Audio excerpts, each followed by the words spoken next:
Mujaddid Media.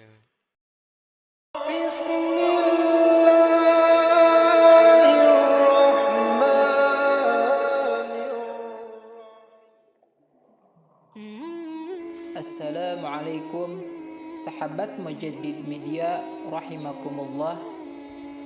Pada kesempatan kali ini Mujaddid Media akan sedikit mengulas mengenai kisah Raja Namrud. Raja Namrud adalah raja yang amat sombong. Dia raja yang populer di peradaban dunia sekitar tahun 2275 hingga 1943 sebelum Masehi. Negara bekas pemerintahannya sekarang disebut Iran. Dulu Namrud dikisahkan menikahi ibunya sendiri. Sang ibu bernama Samiramis.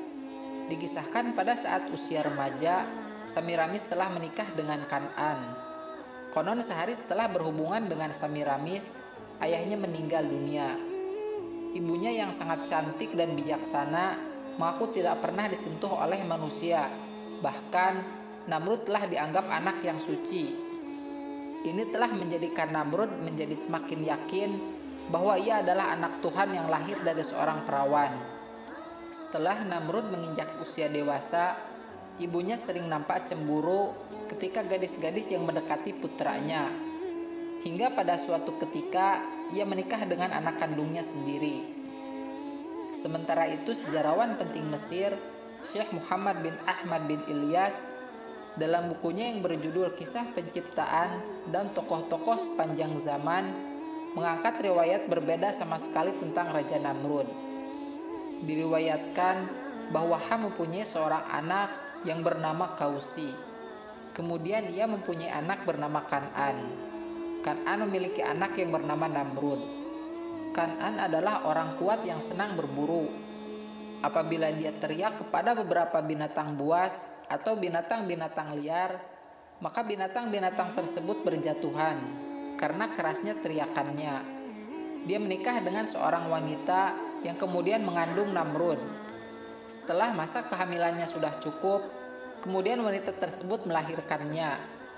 Kemudian Kan'an berkata kepada wanita tersebut, "Anak yang baru lahir ini akan membawa kejelekan. Bunuh sajalah atau buang saja ke tanah lapang agar dia mati." Mendengar perintah demikian, wanita tersebut membawa Namrud dan melemparkannya ke tanah lapang di antara kumpulan sapi yang sedang merumput.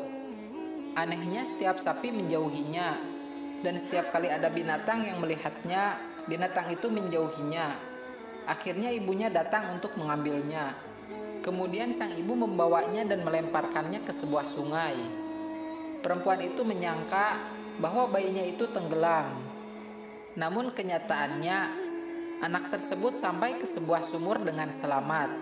Allah menundukkan seekor macan tutul betina untuk menyusuinya. Hal itu dilihat oleh penduduk suatu kampung. Lalu mereka membawa anak tersebut dan mengurusnya. Kemudian mereka memberikannya nama Namrud. Menginjak usia dewasa, Namrud suka mengganggu orang-orang di jalan, dan dia bisa menghimpun banyak orang untuk menjadi pengikutnya. Berita itu sampai kepada telinga bapaknya Kan'an. Hanya saja Kan'an tidak tahu bahwa itu adalah anaknya. Maka Kan'an mengumpulkan bala tentaranya untuk pergi menemui Namrud. Melihat pasukan yang datang kepadanya, dia mengerahkan orang-orang yang ada bersamanya. Maka terjadilah pertempuran dan sedikit demi sedikit menghancurkan pasukan Kan'an. Kan'an penasaran mencari tahu tentang Namrud. Namun Namrud berhasil membunuhnya.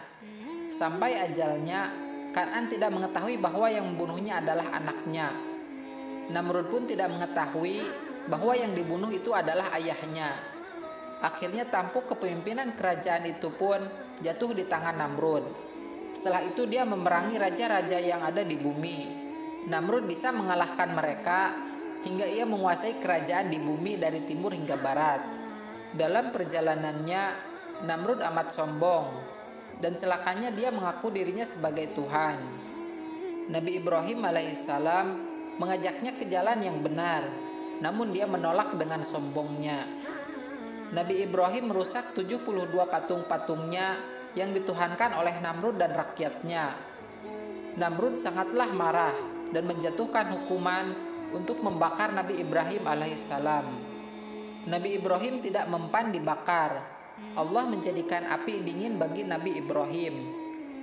Pada hari itu banyak sekali orang yang beriman karena mereka melihat mukjizat yang diberikan kepada Nabi Ibrahim alaihissalam.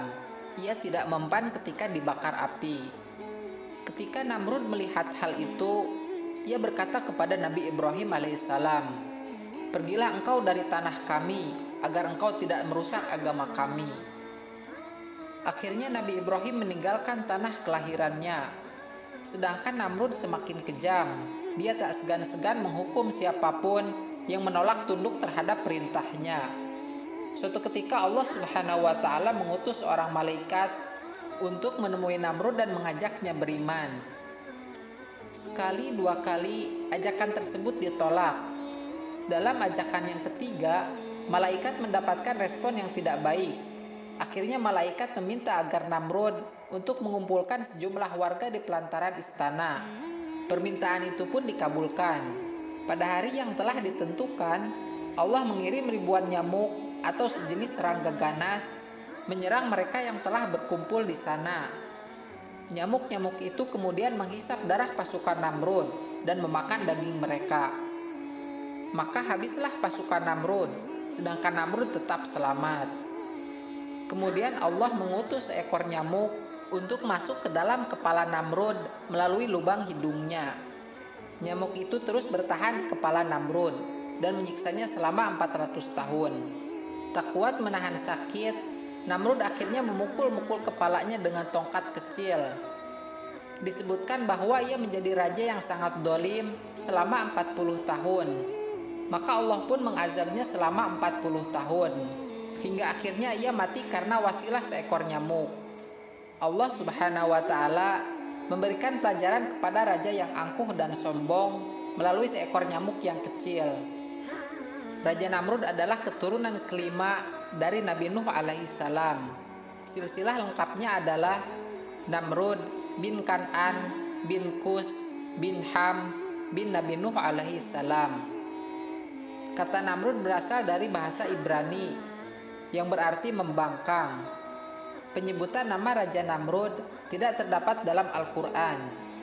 Tetapi di dalam kitab tafsir, Namrud dikenal sebagai raja yang kejam dan bengis. Ia memerintahkan untuk membunuh seluruh anak-anaknya tanpa terkecuali. Hal itu dikarenakan karena ketakutan dirinya bahwa kelak ada anak-anak dari keturunannya yang akan menghalangi Raja Namrud dari pengakuan menjadi Tuhan. Raja Namrud memiliki kerajaan yang besar dan luas. Dengan semua nikmat dan kekayaan tersebut, ia menjadi sombong dan mengaku dirinya sebagai Tuhan. Setiap orang yang ke istana diminta untuk mengakui dirinya sebagai Tuhan. Maka ketika Nabi Ibrahim datang dan untuk meminta makanan, maka Nabi Ibrahim tidak mendapatkan makanan tersebut. Karena Nabi Ibrahim menolak untuk menyebut bahwa Raja Namrud adalah Tuhan. Ketika Nabi Ibrahim ditanya oleh Namrud, "Siapakah Tuhanmu?" Maka Nabi Ibrahim menjawab, "Tuhanku ialah yang dapat mematikan dan menghidupkan, dan dapat menerbitkan matahari dari timur dan menenggelamkannya ke barat." Wallahu a'lam bishawab. Mudah-mudahan bermanfaat. Wassalamualaikum warahmatullahi wabarakatuh.